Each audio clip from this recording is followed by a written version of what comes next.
Broadcasting from Cincinnati, you're listening to the Ringside Reporter podcast. All the news from the world of boxing right here. Well, I'm talking to you the way I want to talk to you. Now, here's your host, Eric Lorda.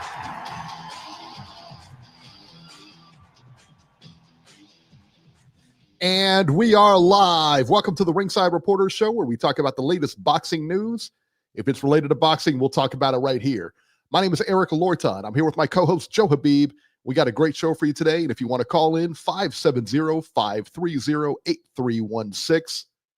Beeb, let's get it started. ESPN, Norfolk, Virginia, brother. Norfolk, son. Home of Sweet Pea. Home of the Navy. And they fell flat last night. I don't know what happened, but we'll talk about that in a minute. But let me tell you, because we all know what happened with Keyshawn Davis. We all know what happened with him. Couldn't make the weight. We get it.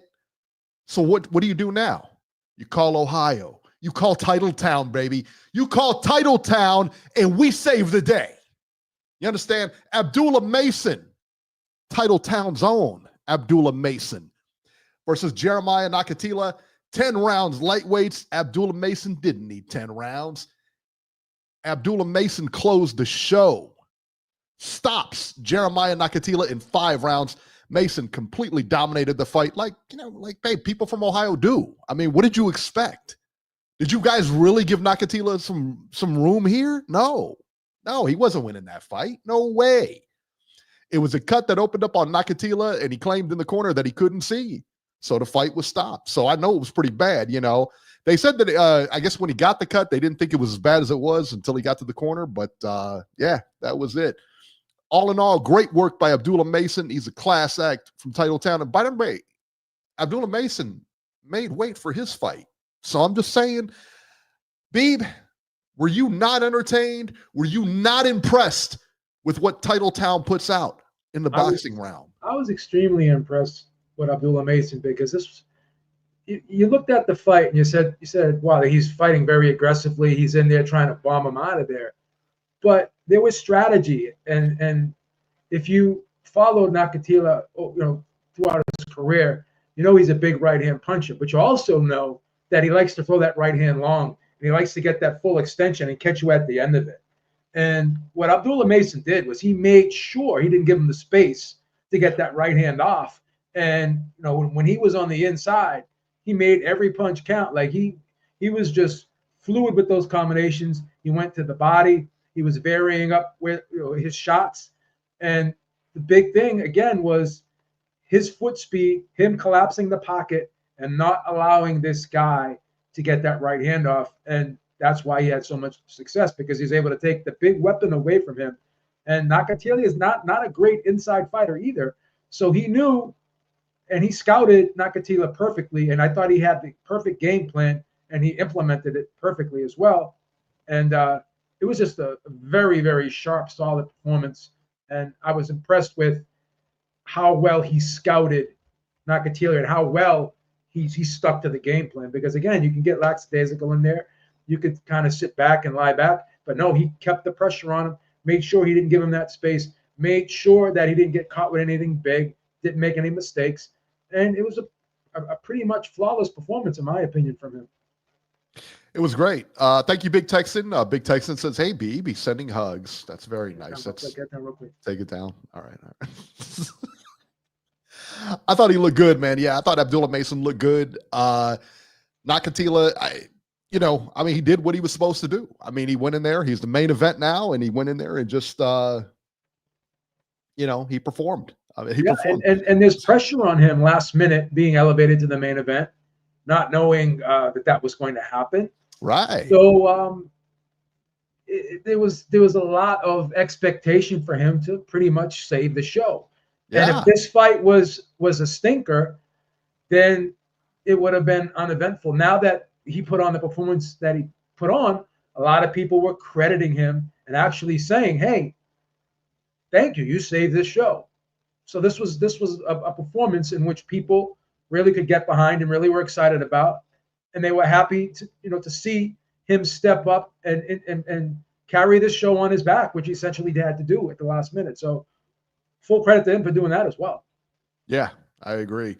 It's a big deal for him to carry that card, to be upped on that card, and throw everything, especially you had no time, like less than 24 hours. And then you're all of a sudden now you're the headliner. So it's different for sure. And that's not your hometown. That's not where you're from. No. And people were, you think about, I guess those two, him and Keyshawn, Abdullah Mason and Keyshawn Davis, were kind of going at each other at the press conference talking about, I'm going to fight you, you're the next fight, I want your belt, blah, blah, blah, whatever, Not anymore now. Not anymore. You can't make 135. What are you talking about? No. He made it with no problem, went in there. Sure. What a mess this turned into be, man. It really did, because this was supposed to be, we talked about it last week and about Norfolk in the scope. Every time Whitaker would fight there, it was usually a big deal. He brought sold out that place. It's a boxing town, brought in a lot of people and stuff like that. And now you have this, and it just kind of fell flat yesterday. So for everybody, if you were living under a rock or anything like that, here's what happened. So the fight was scratched. Keyshawn Davis versus Edwin De Los Santos was supposed to be 12 rounds for the WBO title. The fight was scratched because Keyshawn Davis missed weight. All right, well, sometimes that happens, man. Yeah, no. He missed weight by 4.3 pounds. 4.3 pounds. Are you serious? You missed weight in a championship fight. Now typically in a regular fight, they give you a pound allowance. If it's 135, you can come in at 136. Yeah. They give you a pound allowance, usually a pound allowance either way. In non-title fights. Yeah. Once you're involved in a title fight, that's the way it is. It's 135 on the nose. Otherwise, you go back and you make weight. He didn't even go back and make weight. He stepped on there 4.3 pounds heavier, right? Yeah. He stepped on there, right? And they asked him at the end. That girl asked him, she says, are you going to try to make weight? And he was like, nah, we just can't make weight. And Bob Arum came out and said, Edwin De Los Santos, who by the way, made weight after 2 years off, made weight, right? Came in there and made weight. And he said he looked at De Los Santos, and you could tell he looked a little drawn, like a little dehydrated. He said when he looked at Davis, he said, that's a guy that didn't even appear to make weight. He didn't try to make weight. He didn't try to make weight. He knew he wasn't going to even attempt to make 135. Yep. And he knew he didn't want to be lightweight champ anymore. He already knew he was going to go up a division and go up to 140. And then during the interview, when Christina Poncha was talking to him after the weigh-in, he was basically flexing his ace status. In other words, this is what I got from it. Do you have an ace status? You don't have an ace status. You're nobody. But he was basically saying the guy's been off for almost 2 years, right? Yeah. This is a voluntary defense for him. Where's he going to go? He's got to take the fight. There's nowhere to go. And I have to say, I actually, not that I condoned any of that, what he was saying, but I actually was saying the same thing to Jesse Regan via text because we were going back and forth. And I was saying to myself, listen, this is a PBC guy. He's been off for 2 years. He's not making Canelo money. The last fight he had was against Shakur Stevenson. Probably made a couple $100,000. Not bad money, but when the tax is taken out, training expenses, and you got to pay everybody in your team, that's not a ton of money. That's not something that's going to last you 2 years. So I would assume, and this is just me assuming, I'm not counting his finances, but he probably was getting low on funds at the time, and he really needed to fight. And then if he turns this fight down, you go back into the queue. He's ranked number 15. He was a voluntary defense. No one's going to be banging the door down to give him a title shot again. No one's going to be banging down the door to give him a big payday again. And he's a PBC fighter. So who knows when he would have gotten a fight again? And he wanted the fight, and he was very adamant about that he was going to go through with it. But his promoter, Sampson, was the one who talked him out of it. And even Sampson said, this guy may dump me as the promoter because he really wanted to fight, whatever the case may be. And I was saying maybe from a financial standpoint, this wasn't the best move. But I shout out to Jesse Regan. He ended up being right because Bob Arum took the money he was going to pay Keyshawn with, a portion of it, and just gave it to him. So he didn't have to do that. He didn't have to give the money to Dos Santos. He's a PBC fighter. He's not on Bob Arum's banner. But Bob Arum, that was an honorable thing to do. That was an extremely honorable thing. That was a very honorable thing. I didn't hear that part of what you said earlier about him looking at him. But even Maestro said similar to what you said. He was saying that it wasn't an easy cut for Dos Santos either. I mean, this guy's been off for 2 years. He's a little bit older now. Yeah. So this was a tough weight cut for him. And fair play to Bob for acknowledging this guy's getting compensated for this. And we talked about this earlier as well. This is something that the UFC has pretty much always done. They've always done this. Yeah. If a guy doesn't make weight and the fight has to be canceled, then the guy who made weight gets paid. Yeah, he gets his check. Yeah. And I'll tell you what, that was because they didn't have to do that. To Bob Arum. Yeah, and Top Rank for doing that because again, it's not his fighter. He didn't have to do that. And but the guy was professional. He came up, made weight, did what he was supposed to do.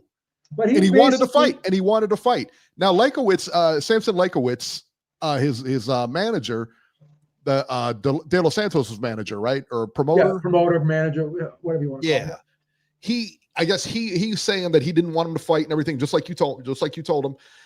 Didn't want to fight. But I tell you what, the fact that he was able to get that paycheck was very nice, man. Yeah. I tell you what, if listen, man, that's a guy, whether what we think about him or not, the way, I think he lies a lot, but that aside, he was really taking care of that fighter. He really was. Yeah, but here's the problem. Oh, here you go. If you're De Los Santos, you go to the training camp. You got to pay the training expenses. You got to pay your team. So if you don't get that, if Bob Arum decides, hey, we're not obligated contractually to pay you anything. Yeah. And then you go without the payday, and then you got to wait another 6 months, another year, whatever the case may be. That's a long time without getting the paycheck. If you're not making Canelo money. Oh, for sure. So it ended up working out for him, but if I'm De Los Santos, I mean, he really wanted to fight because he probably, like I said, I'm just assuming he probably needed the money at that time. And for Samson to not kind of weigh that in, from a business standpoint, I'm not on board with that. But luckily, it did end up working out that Bob Arum paid him. But if Bob Arum didn't pay him, and he goes without the payday, and then he's got to pay for the camp as well, then he's in the hole. He loses. Yeah, he loses big time. Well, because he's not fighting, and he has to pay his team and his training expenses. Well, let's look at the other side of the fence too. So if Top Rank says, "Screw it, I'm not paying him," and then fighters are going to look at Top Rank and say, "Well, why would I cross over if this guy doesn't want to make weight or this say, hey, I'm not fighting for that guy." You know what I mean? Yeah. And so they really did. They really did the right thing. I really believe that. Thank you so much, guys. If you like what we're doing, like and subscribe to the channel. Just hit the like button. It really helps us out. It helps us out in the search and all that other good stuff, man. So thanks in advance. Did you hear what happened after the Kelvin Davis? So I'm just getting into this. So that wasn't even it. So you figure that was rock bottom, right? You already lost fans with your attitude. Already. It's one thing using leverage, and it's another thing when you exploit leverage. You tried to exploit this guy because you thought he was in a position of weakness. You literally said he's been off 2 years. Where else is he going to go? Yeah. He's going to take the fight, and you knew that. So all these things were going through your head. Things went through his head. Yep. Throughout this training camp, saying, you know what, fuck this. What's he gonna do? Pull out on the lat? I fought a guy who was 7 pounds over, so I'm on, whatever. So he tried. It's one thing, as I said, trying to use your leverage, but it's another thing when you try to exploit your leverage. Right. I agree. Tony Yayo says General So's wings are undefeated. Those are some good wings, man. I will tell you that. All right. So you figure that's rock bottom, right? Show goes on. But we got his two brothers on the card, whatever. That wasn't even rock bottom. Guys, it gets worse. Much worse. All right. So you figure since maybe he's not in the event, he's going to lay low. You know what I mean? He's got a couple brothers on the card. Nope, that wasn't it. One of the Davis brothers fought and lost on the card. And I can't remember who it was. It was I don't remember what the other guy's name was. So one of their brothers lost. So they did what anybody else would do in that situation. They went to the back and jumped the guy who beat his brother. Nair Albright, who Keyshawn fought in 2023, only to have the decision overturned to a no contest for testing positive for marijuana, of course, was approached by Keon and Keyshawn Davis. Then a fight broke out. I guess they went up to him, muscled him or whatever, went in there and just, got right in his face and everything, grabbed him. And then after the end of the altercation, Albright had like a big swelling, like almost on his forehead, like over his right eye, that he didn't have in the fight that he just had. So also in the video, it gets much better too. Also in the video, if you watch it, it shows a stroller right next to this ruckus, right? Right next to all the ruckus, they run over there and they grab a shoulder and put it, whatchamacallit, they try to pull it out of the way or whatever. In the stroller was Keyshawn's baby. So not only did you put other people in danger by jumping this fighter, which you had no business doing anyway because he didn't do anything to you guys. You went over there and jumped this fighter, but you also put your family in jeopardy too. You also put your baby in jeopardy too, man. Like, you need to get it together. Like, what is going on over there? Like, seriously, dude. And the guy he jumped, Albright, again, he fought him in 2023, won the fight, but then got it turned over because Davis tested positive for marijuana. I'm sensing, I'll tell you what, and I'm sensing like a track record here. I'm sensing a pattern here, and I don't get this, man.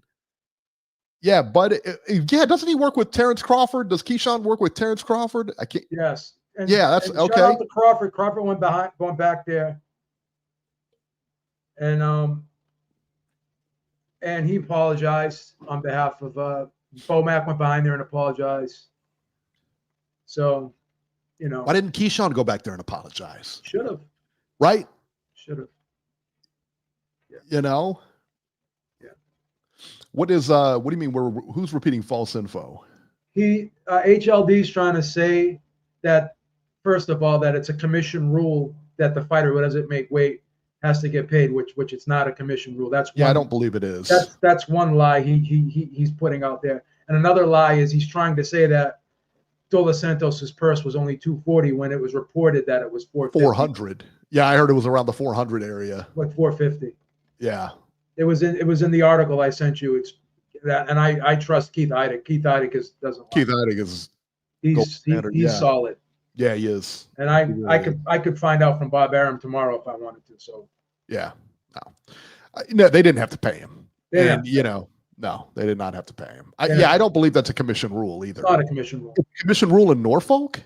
So it's not a commission rule. So there's a rule that, like, why would you know the commission rules in New York and Vegas? I can understand. How would you know the commission rules in like Norfolk? You're just looking those up. Yeah, it's not a rule. Bob Arum did not have to pay him. Bob Arum's not even his promoter. Bob Arum did not have to pay him. It's not a commission rule. Yeah, I don't think. Or if he did have to get paid, I know it wasn't his full purse. I don't believe he had to get paid his full purse. What the commission could have done was they could have taken 10% of Keyshawn Davis's purse and given it to him. Yeah, but he was under no obligation to get his full purse. No, none.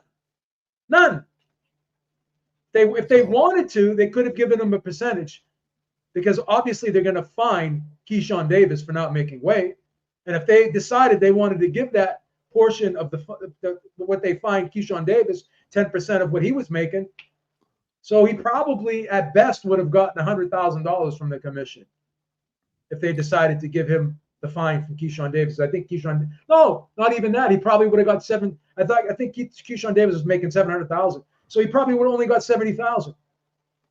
So if the commission wanted to, they would have probably given him, or could have given him $70,000. He's not going to get paid the full $450,000 for not fighting.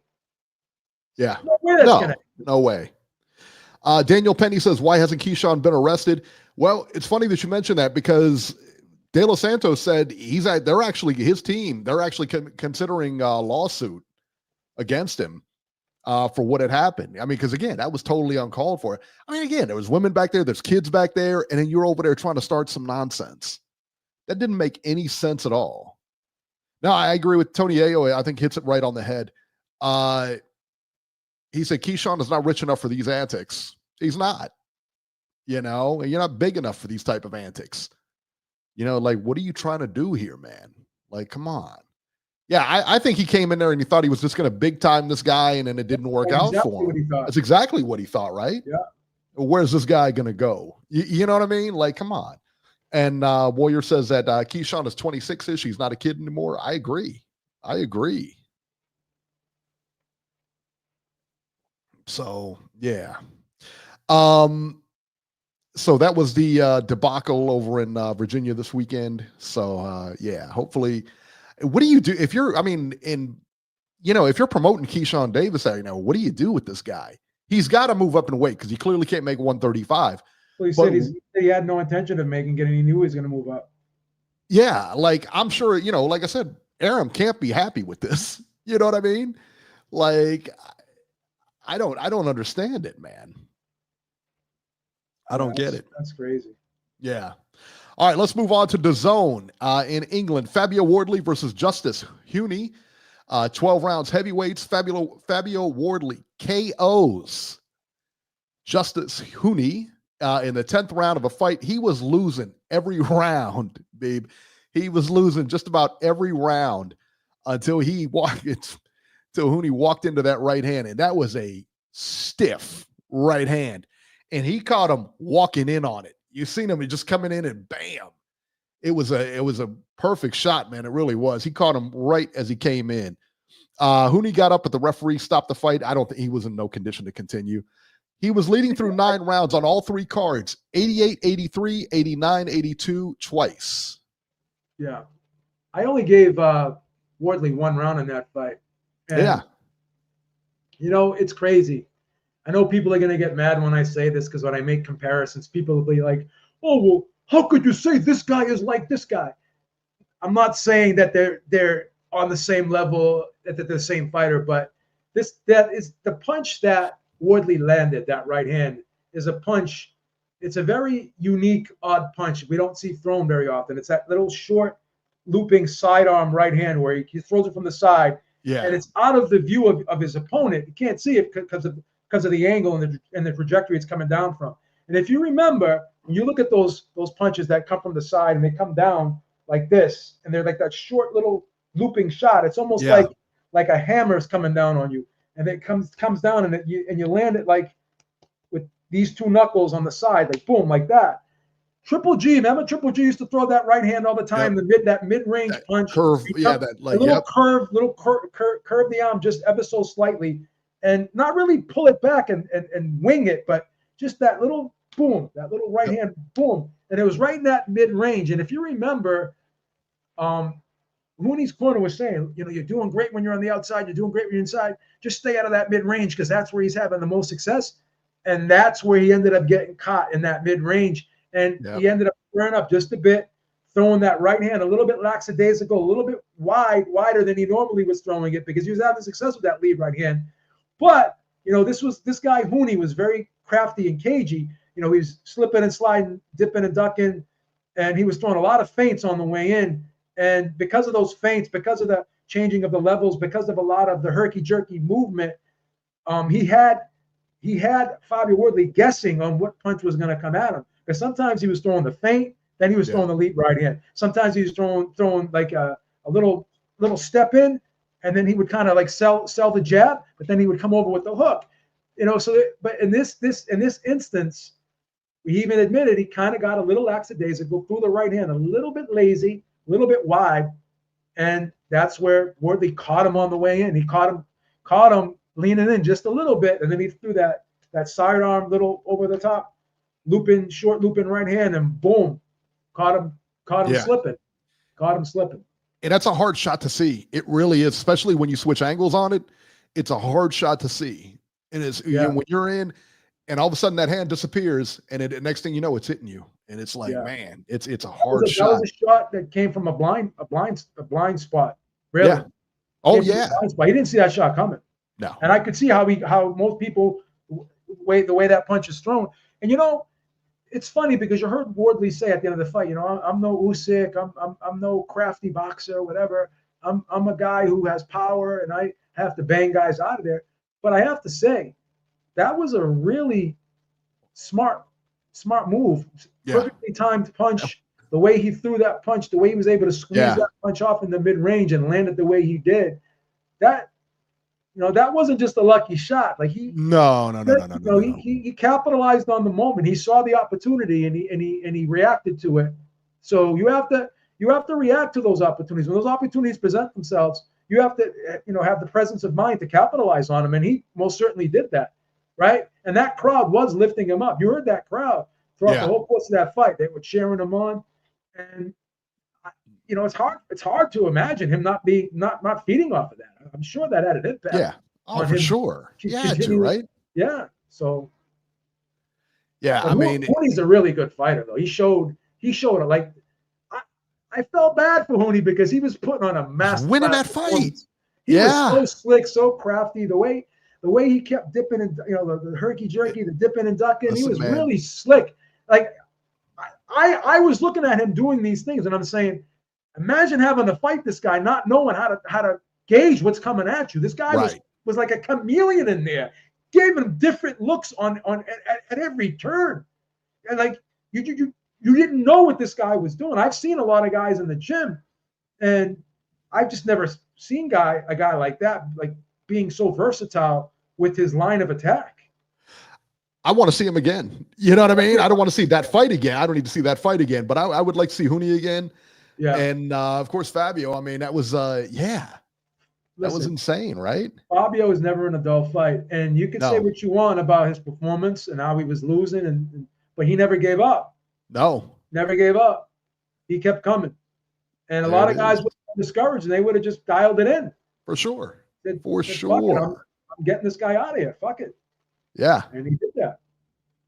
And it was a perfect shot. And you see, I could be a candidate for knockout of the year. It really could be. I mean, the way, it was just a perfectly He leaned right into it, too. He leaned right into it. Walked right in, man. And you can see, because he's going one way, all of a sudden, man, he's going backwards. The way he squeezed that shot off. Like, he had to curve that shot the way he did because he didn't have the space to fully extend it. Yeah. And if he tried to throw it straight, he would have saw it coming and probably would have slipped it or blocked it or rode it out.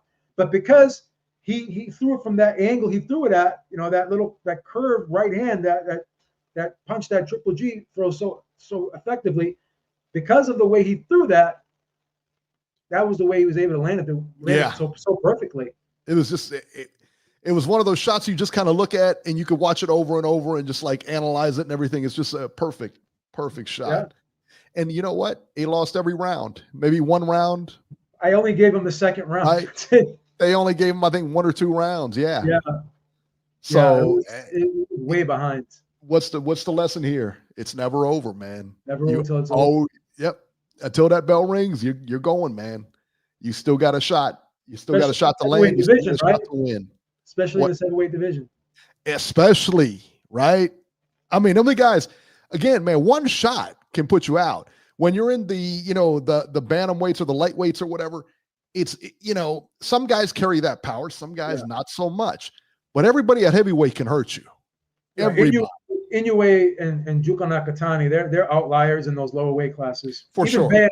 Even Bam is a guy that needs to put shots together to get you out of there. But few guys at the lower weight classes do have that one punch knockout power. But there's a lot of guys at the heavyweight division that, and on any given night, they can get their opponent out of there with one shot. Oh yeah.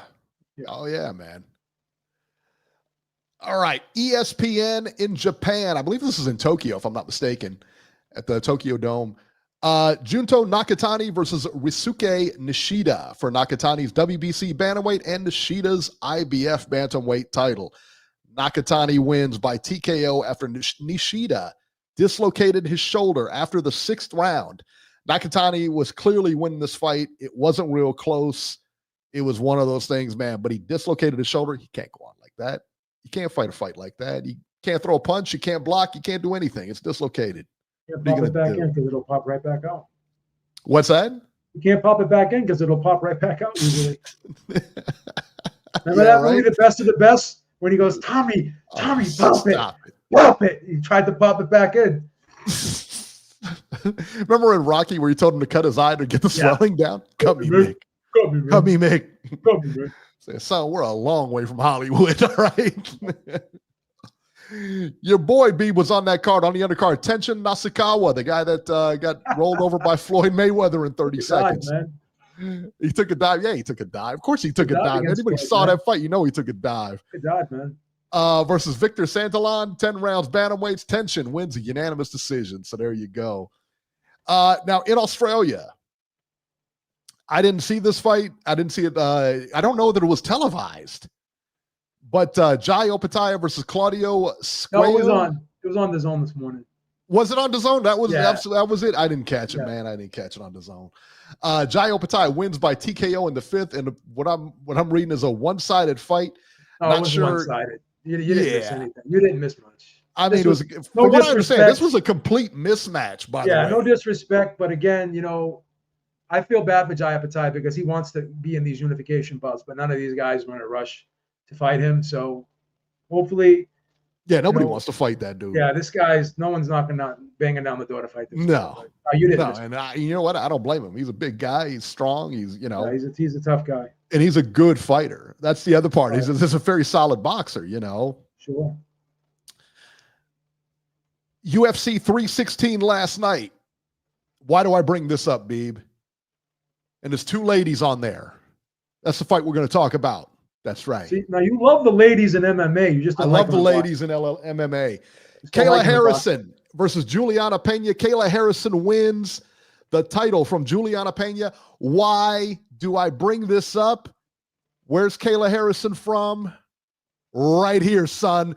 Middletown, Ohio, baby. 20 minutes away from where I am. Middletown, son. Shout out hometown. Shout out to her. That's right, hometown. 2016. She's a 2-time Olympic gold medalist. That's right. Judo. Ohio.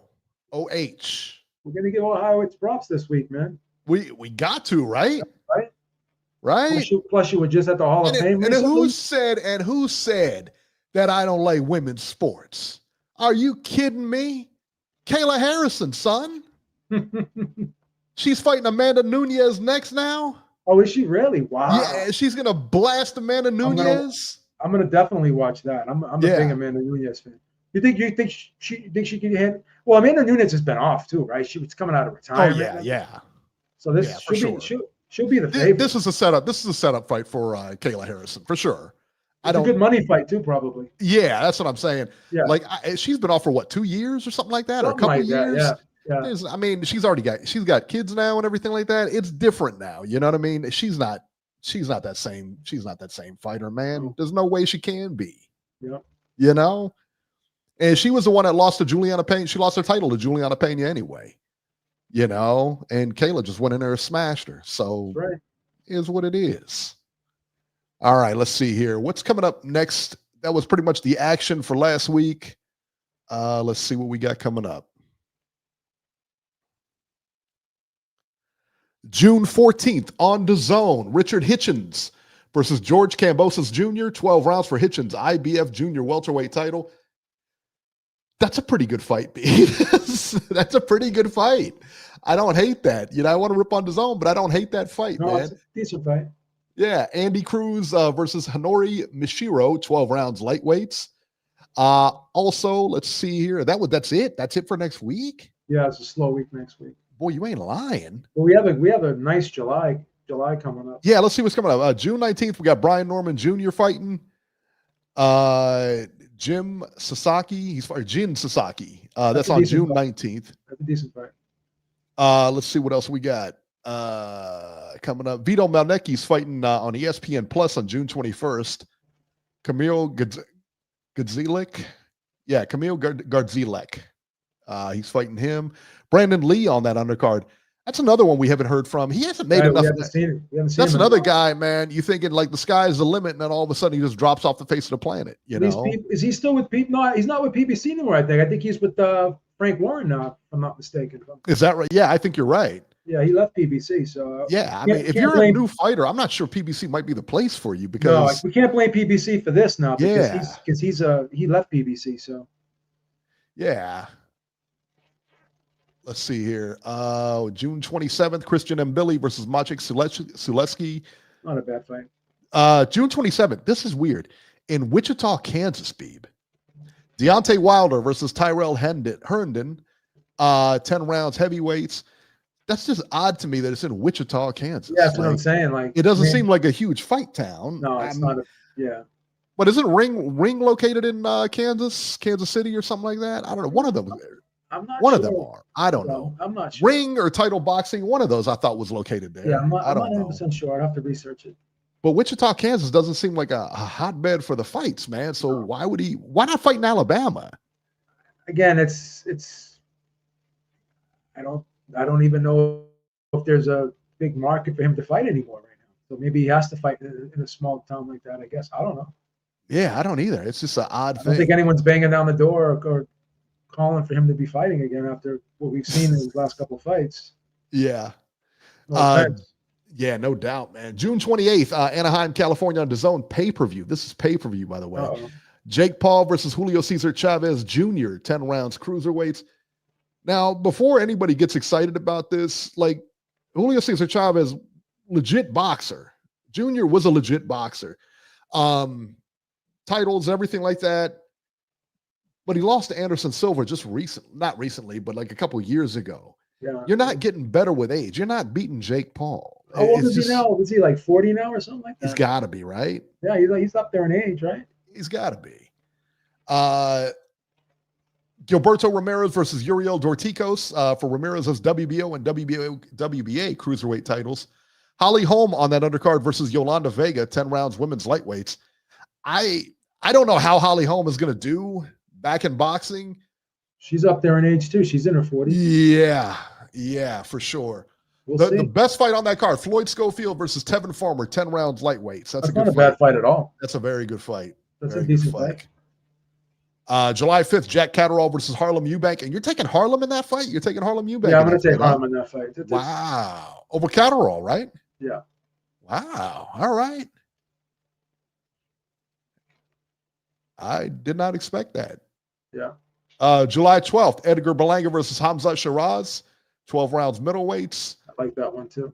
July 11th on Netflix, Katie Taylor versus Amanda Serrano. How about that? Again. Third time. It's already 2-0. There's no rivalry here. Yeah, is there a rivalry when it's 2-0? No, I mean I don't hate the fight, but I'm not really excited about it either. I mean, it's like 3 times. And it's like an all chick card too. Yeah. They got Baumgartner on there, Savannah Marshall, Chantel Cameron. Yeah, blah, blah, blah. It's an all chick card. You watching that? You ain't watching that.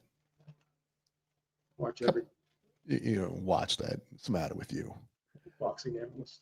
What's wrong with you? 530, Robert. Stop. Hello, I just got a text. How are you? I just got a text from Lisa. She said, "Stop saying all chick card." So let's start showing these women some respect, man. Man, Robert, what's happening? Not much. What'd you think about Keyshawn Davis? I'm very disappointed in Davis. I mean, he's irresponsible here. He knew he wasn't going to make weight. He did that on purpose. And the way he conducted himself after his brother lost, give me a break. You can't do any of that kind of stuff. It's an awful look. It's an awful look. And if I'm Top Rank, I don't know what I'd do with him at this point, because Bob, on Friday when Keyshawn didn't make weight, they asked Bob, well, do you believe him? And Bob said, no, I don't believe him. I don't believe that he tried to make weight at all. And, it wouldn't surprise me. I don't know how long his contract is, but it wouldn't surprise me if Top Rank gives him the Edgar Berlanga treatment and cuts him loose. I don't know, because I'll tell you what, he seems to have an upside to him. I mean, you're looking at a former Olympic boxer and everything. He seems to have an upside. If they can get him on the right track. Who would you invest more in right now, Keyshawn Davis or Abdullah Mason? I don't know. Honestly, I don't know. Abdullah Mason's a very good fighter. Got a good head on his shoulders too, though. Yeah, he does. Yeah, he does. I personally would take Abdullah Mason at this point because he's very mature. He conducts himself in the right way. And apparently when Keyshawn was trying to go at him in the news conference, he basically said, I let my fist do the talking in the ring. Yeah, he was good before and after the interviews and everything like that. He was great. I thought Abdullah Mason really conducted himself great. But as far as the upside, I gotta. If I'm being honest, I think right now Keyshawn Davis has more of an upside. A little bit more talent right now, or he's got momentum. Yeah, he's got momentum. I think so. What you would say, He's right? got momentum. He's got a little bit more. Like I said, I think he's like if those two fought, I would favor Keyshawn Davis to win that fight. Okay. That's just fair. what I think, it's man. fair. And I hate that because I know Abdullah Mason's from Ohio, but the thing is, Keyshawn Davis is a very talented. The thing is he's very strong, very, very, very. He's a big puncher too. Yeah, he is, and he's a solid guy. He's an all-around fighter. He's an all-around solid guy. He's very well-rounded as a fighter. Plus, he has athletic ability and the power. So. Right, and plus he's seen all different styles, being in the Olympics and everything. But you got to wonder, man, like, where is his head in all this? Like, is this just a case of him getting the big head because he was in the Olympics or because he's coming out? I don't know. I always say, too, like a questionable character, a weak character, or a poor character can undermine all the talent and ability in the world. For sure it can. Let's hope that does not happen here. Yeah, But we also got to remember, too, now, like Bud Crawford, early in his career, remember with the car shop incident when he wouldn't give interviews for him and everything, and he wouldn't give interviews to and he settled down, and age just settled him down. What changed Bud Crawford? Once he got that Spence fight and he won, it was almost like the weight of the world was lifted off his shoulders, and he kind of opened up a lot more. He just really needed that signature win, and that was the win that he really, really wanted, and finally shut a lot of people up with that. And you could see the difference in him after that fight. Yeah, I agree. I agree with that. And, sometimes that's what it takes to, get that. So, Robert, go ahead. Yeah, well, I hope you guys are right. But last night, it was just a very bad look. So I hope somebody can straighten him out and say, hey, look, you can't do this kind of stuff. As far as Wardley is concerned, what do you do with a guy like him? He was clearly losing that fight, and yet one shot saves the day. I mean, who do you put him in against next? Because I bet you Justice Huni showed a lot of heavyweights. Hey, look, this is how you beat this guy. And I definitely want to see Justice Huni again. Yeah, I would agree with that. Boxing, thank you so much. He says, this is a question for Robert. Does Robbie respect women enough to subscribe to watch them go at it? Or does Robbie get free beatings? No, Robbie, I can answer this question for him.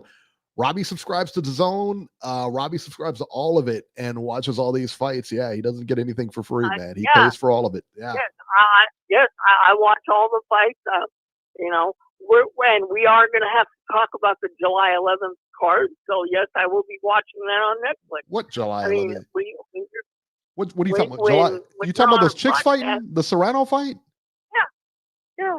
Are they? Well, my mom likes to watch those too. So. Oh, here we go again, trying to inject Mrs. Herrick into it. Yeah, are they boxing? Is it going to be like mud wrestling or something like that? Because if that, I'll watch it, but short of that, I ain't checking it out. I asked you before if Mrs. Herrick watches the fights, and you told me she doesn't. What's that? Jake Paul. Jake Paul. Robbie, when I asked you before if Mrs. Herrick watches the fights with you, why did you tell me she doesn't? Yeah, well, she does not watch most of the fights, but when the girls are fighting, she will watch those. Somebody told me you were part of the riots in LA yesterday. Is that possible? Is that what I'm understanding? Give me a break. I don't live anywhere close to LA. Well, I heard you was down there. I don't live any. That's what I heard. I don't live anywhere close to LA. That's what I heard. I'm just telling you what I heard. That's why I got you on here. Try to confirm it. You know what I'm saying? Hey, Eric, I'm as far away from LA as you could possibly get and still be in the state of California. I know, right? You're like on opposite ends. Even down there for the weekend. Who knows? All right, Robert, we're going to put you back on hold. We'll get back to you. Get him out of here. Okay. Oh, stop it. What's the matter with you? 410. Jerry, Baltimore, you're live. Jerry. It sounded like Warriors. Hello, guys. How are Hello, you, Jerry? Thanks for not Jerry. verbally abusing. Thanks for not verbally abusing me this week. Hey, Oh, you're listen, welcome, buddy. this is Don't the worry part of about the that. show where your mouth closes and I take over. Okay, so sit there quietly until I address you. All right, now first off Till the I bat, address you. got to deal with this thing right here. Popular opinion guy that you are. Last night, Davis ruined any little bit of momentum that he had. He didn't have much. This guy's done very little in boxing. One little sold-out crowd at his hometown, I think in his last fight, where he fought a guy for the title. He got the title. Guy showed up and tried to survive and quit after 3 or 4 rounds. It was pathetic. He ain't got no momentum. That's you believing because this guy's gotten a little more. Next time, guarantee, if there is a next time, he'll be fighting on the undercard of Abdullah Mason and not the other way around. Mason took the show last night. And his actions between missing weight and the unprofessionalism, he wasn't the least bit sorry about it. He shot himself in the foot big time. And then what happened after the fight, if I was a promoter, I wouldn't go nowhere near him. Nowhere. He's a loose cannon. He's a loss waiting to happen monetarily. Bob Arum clearly lost money on that fight last night. And it's a damn shame because I was singing this kid's praises, even though he hadn't really done much, right? Yep. But they were selling his backstory about his depression. I said, you know what? I like the way he fights. He comes to fight. And if nothing else, he's still got a lot to prove, but at least that. And he got himself off a pot or whatever he claimed, but he shot himself so far in the foot last night, it can't even be measured. So I agree with Tim Bradley. I went from being a fan to not being a fan. I hope he gets his ass whipped. Oh, I feel harsh. bad Is for he redeemable? Albright. He's not redeemable, Jerry? That's harsh. He's not redeemable? Well, listen, man. I mean, everybody deserves a second chance, right? But he didn't just mess up a little bit this weekend. He messed up a lot, man. That fight was a big deal for him in his hometown. It was his first title defense. And you disappoint everybody, man. The fans, the promoters losing money, the fans that have made, plans. Everybody involved, his trainers, they don't get paid nobody, man. A lot of these fans are going to want refunds too. Well, they had until the fight day, 5 o'clock, maybe I think 5 p.m. on fight day to get refunds. They actually, after the weigh-in happened and everything, they found out the fight wasn't going to happen. They said, hey, you can come get refunds. It's got to be here and it's got to be, before 5 o'clock, but you can actually request refunds. So they did do that. Yeah, sure. and they said a couple thousand people did get refunds, and that's what I'm saying. Yeah. That's beyond unprofessional. And from a guy 26 years old making his first defense, it's a warning sign, man. This is telling you. If I was a promoter, I would not go near him. He's not a draw. Anybody who thinks because he sold out a little venue in his hometown makes him a draw, they're wrong. He was just starting to build a tiny bit of momentum. Yeah. And then he does this. This is disastrous, man. So bad. If I feel bad for Albright in a sense that guy fought his heart out and he deserved to win. I'm glad they didn't dog him because we've seen that a million times where they could have just dogged him and robbed him. But I feel a little bit bad too for the Davis brother who actually lost the fight because in the videos and in the ring after the fight, he seemed to take it okay, And then in the video where the ruckus is going on, he's trying to make peace. You know what I mean? It wasn't him. It was his brother Keyshawn and his other brother, but he's going to get lumped into that. You know what I mean? Sure. He went backstage and gave the order, son. He told those two to go rough him up. He got backstage. He took it like a man and went backstage and said, get him. He sent those two after him. That's what happened. Maybe, but I doubt it, man. He's not responsible for their actions. No, he didn't do it. Sure, you can see in the video. Yeah, you can see he's trying to pull Keyshawn back. He's trying to keep the peace. And in the ring after the fight, I think he knew he lost. He didn't look good. The guy deserved to win. Thank God. Like last weekend, the Mexican dude, he deserved to win over Plant, and boxing got it right. These guys it was the right thing to do. But like I say, I went from being a fan to totally not a fan. I hope he gets his ass kicked his next fight out, depending on where that might be, because I got a feeling he's going to have a lot of problems after this. Promoters don't want to invest in guys like that, man. You already miss weight, then you're going to commit assault. Yo, listen, man, Jarrell Miller's still in the mix. You know what I mean? Jarrell Miller's still in the heavyweight mix, so they've got a real short memory. Different. They got a real short memory when it comes to stuff like that. Jarrell Miller doesn't have to make weight, so his fights won't get canceled. You just have to worry about him taking drugs. Right, but other than that, it's worse. Yeah, right. But still, that boxing doesn't care if you take drugs. What boxing cares is if you sell tickets. If you haven't figured that out yet, I don't know what to tell you. Hey, let's talk about selling tickets here for a minute. What where was Abdullah Mason? Where does he come from, Jerry? Do you know? No, I don't know. Titletown, son. That's where he comes from, Ohio. He ain't coming out of Baltimore, I'll tell you that. Titletown, son. What titles? You guys got two. All of them, son. What do you mean? What titles? We got all of them. We got the Cavs here. We got the NBA titles, son. We got the World Series here. And you ain't got one Super Bowl between both teams. Oh, you know what? We got jobbed. Both times we were in the Super Bowl, we got jobbed, all right? In fact, all three times. Them referees, they hate us. They hate us because they ain't us. Sure. You know what I'm saying? 5-1-3 all the way, son. Hey, that's how we do it here. Stink. The Bengals, what a joke. Hey, speaking of the Bengals. $300 million, and he sits on the bench all year. Hey, listen up. Get man, please. What do you think of Pittsburgh? What do you think of Pittsburgh getting Aaron Rodgers? Let me take 1 second to congratulate that she-male that won just last night. I think she's from Ohio, no? Which one? Who? Kayla? Oh, Kayla Harrison? She's from Ohio, son. Middletown, right in my area, son. 20 minutes away. What do you call her? He says she looks like a man. Let me tell you what, dude, she don't look like a man. Let me tell you that. That's a tranny you're looking at right there, bro. No way, man. Not Kayla. Yeah. Not around here, son. Okay. Look at that. Right here in the chat, Kadili Bodiang says, Ohio owns Baltimore. Love it. Love it. Where? In the chat. In the chat. That's what he said. It's his opinion, not mine. You got like 8 people in there, bro. What are you talking about in the chat? I'm just telling you. That chat is packed right now. We got to get another room just to keep so Jerry, all right, real quick before I let you go here, what do you think of Aaron Rodgers going to Pittsburgh? He's in our division now. I think he's pretty close to washed up. I think he's washed, yeah. I don't know if it's going to make a big difference there, but Pittsburgh always has a good team. Them and Baltimore, they're the cream of the crop in that division. And I would agree. So Pittsburgh, almost anyone who's their quarterback, they're still going to be pretty good. You can't sleep on them. You can't. So if Aaron Rodgers has anything left, he'll make a difference there.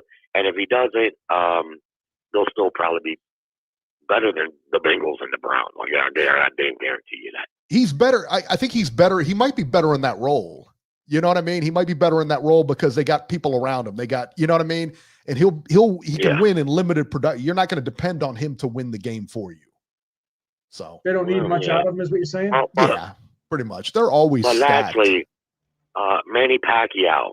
I don't like his chances against Barrios. I think he's gonna. I can see that fight going less than 6 rounds. Oh yeah, Manny. Yeah, he's too old, and he's been out of the ring, and he's come. And the last time I seen him in the ring, I think was you guys, and he got beat convincingly, man. Yeah, Manny was a great fighter, but it's over.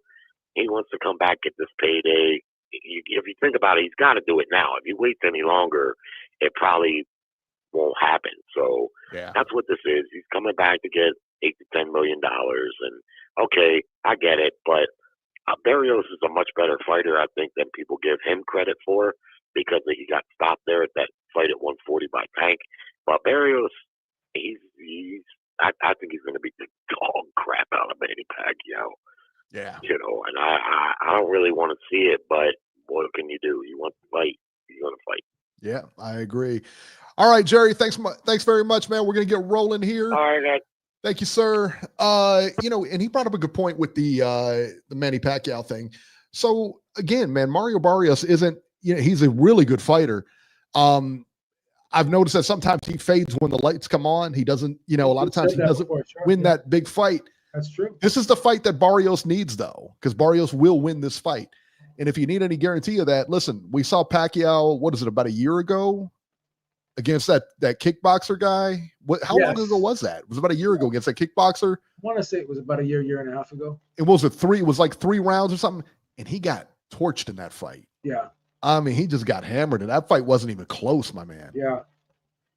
Wasn't even close. Kadali, listen, man, I call him trash. I wouldn't call him trash. Barrios isn't a trash fighter. He's a good fighter, solid skill set and everything like that. Champion level fighter. But yeah, you think, okay, does Kadali, you actually think Pacquiao's gonna beat that dude? I don't, because we can bet that.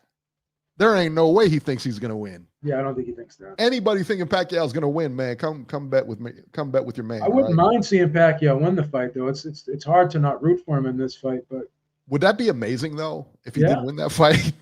Where would you put that? Where would you put that? Like in the strand of boxing history, that would be historic. JC says Pac-Man's gonna win. You guys are messed up, man. I'm gonna take that money all day. Some people think Pacquiao's gonna win. They really think they don't think highly of Barrios at all. Listen, did you think highly of the kickboxer that smashed him? You know what I mean? Nobody knew that dude either. Listen, all good things come to an end, man. If Father Time beats everybody, we know that. What did Steve Kim? I think Steve Kim came out with the saying. He said, in boxing, he said, another work, when you retire, they give you watches. And boxing, they hand out beatings. And he's right. He's right. He's 100% right. Pacquiao is done. He was done 3 years ago. Yeah. He was. Yeah, he was. Hard to say, but he was. All right. News and rumors here. Vasily Lomachenko has announced his retirement from boxing via social media. Quote, "I am grateful for every victory and every defeat, both in the ring and in life. I'm thankful that my career has come to an end. I've gained clarity about the direction a person must take in order to achieve true victory, not just in the ring." Listen, man, no question, Loma's a first ballot Hall of Famer. You can't even argue that. It's not even debatable. Got my vote. Not even debatable. And he's got our vote, even though we don't count toward the Hall. But I'm just saying we should. But I'm just saying we count toward the Ohio Hall of Fame, Beeb. Our opinion matters. Our opinion matters. That's to us. I think that might be. I'll be honest with you. I don't know that anybody else's opinion matters other than ours. Not on this show. I got to just put that out there. At least not on this show. Not on this show. not how it's known around my house anyway. Yeah, first ballot Hall of Famer. Not even close. Not even close. Not only did this guy win 2 gold medals, won multiple titles, right? 3 different weight divisions, beat who's who on his resume in just less than 30 fights. We'll say that. Less than 25, 30 fights, beat a handful of a who's who of fighters, and fought for Ukraine as a soldier, right? With the Ukraine-Russian war, he fought in that war. The guy's a hero. The guy's a legend. First ballot, no question. He's put in his time. And I don't need to see him fight Gervonta Davis. Again, man, here's the thing, man. He fought everybody else. Davis had and if he's not feeling it, and he had plenty of time. Yeah, and if Loma's not feeling it when he was in his prime. If he's not feeling it, then he's got to go. Then hey, he knows best. Yeah, they tried to age Lomachenko out, and he's not going to allow that to happen. Yeah. So, full credit to him. Yeah, I agree. Teofimo, your boy, Teofimo Lopez, ducks Devin Haney. This is the craziest story here, because apparently that fight was on the table. Everything had been agreed to. When it came time to sign, Teofimo pulled out of the fight citing personal reasons. He's going to fight Devin Haney. Beeb, I don't understand this. I don't get this. Yeah, they're saying he had some type of personal problems, which is why he couldn't take the fight at the time. Your boy is his own worst enemy, son. He is his own worst enemy. I don't know what to say about this guy. I can't make sense of half the stuff that this guy does. No. I can't figure it out. His own worst enemy, son. And he's beaten Devin Haney, right? He's beaten Devin Haney. I would favor him. I would absolutely favor him over Devin Haney. Sure. especially after the way he's looked in the last 2 fights. The way Haney's looked in his last 2 fights. This would be the perfect time to fight a guy like Devin Haney right now. No? You can't ask for a better time. The stage is set perfectly for this fight, right? Yeah. And I guess the Devin Haney wanted it to be at 144-pound catch weight. Then they agreed to it. Then I don't know. And then this fool, and then Spirit of Justice, thank you very much, because and then this fool goes in there, goes on social media and makes fun of Muslims and all this other stuff because of Turkey al-Sheikh, and he rips on him and then later apologized for it. But like, this guy, this is another one of those guys that you don't know which guy is going to show up on fight night. How many bridges is this guy going to burn before his career is over? Before he 15, realizes, that this isn't the right way to go. Right. I don't understand it. We said World Boxing last week. They put out a big blurb about how they're going to do sex testing, and they actually apologize. World Boxing has apologized to Aman Khalif, who was named in their announcement on the mandatory sex testing for all boxers in their competition, saying the Paris Olympics gold medalist privacy should have been protected, and I agree with it. You can't, as an organization, say we're going to target this person. Yeah, you can't do that. I'm like, what are you doing? It's got to be across the board. Yeah. What are you doing? Last but not least, Ben Askren. You guys may know him from MMA fame from what is it? He was in ONE FC and then he was in the UFC. Also a pretty good college wrestler, by the way. Very good. Is in the hospital, and apparently he's not doing too well. Severe pneumonia. Wow. His wife posted the following on social media. He said, "You may have heard that my husband Ben is going through something. He developed severe pneumonia, which came on very suddenly. He is currently in the hospital and unable to respond to anything at this time. We welcome all prayers for healing and for peace. We are trying to keep life normal, as normal as possible for our children, currently doing our best to support them thoughtfully. So please refrain from discussing it with them for now." Yeah, I tell you, the one line that stuck out with me on that post was, "We welcome all prayers for healing and for peace." Now, when you welcome prayers for peace, man, that means like I view it, and I could be wrong, but I view it like he may not be coming out of this. So hopefully I'm wrong. Hopefully, yeah. But he's unresponsive in the hospital. They say he's unresponsive. Yeah, it's very grim. Very grim. Yeah, it sounds very grim. Very for grim sure. messaging. Very grim messaging. Definitely. Yeah. So yeah, hopefully that's not the case, and hopefully I'm wrong, and hopefully, he comes out of this, man. But yeah. Prayers with that guy, man, for sure. So I hate to see that at any point, in any sport. So hate to see anybody going through that, man. So there you go. Guys, that'll do it for this edition of Ringside Reporter. As always, you can catch Joe Habib on X at JHabib1. Find our YouTube channel at ringsidereporter.com. And you can find me on X at Ringside73. Guys, we will see you next week.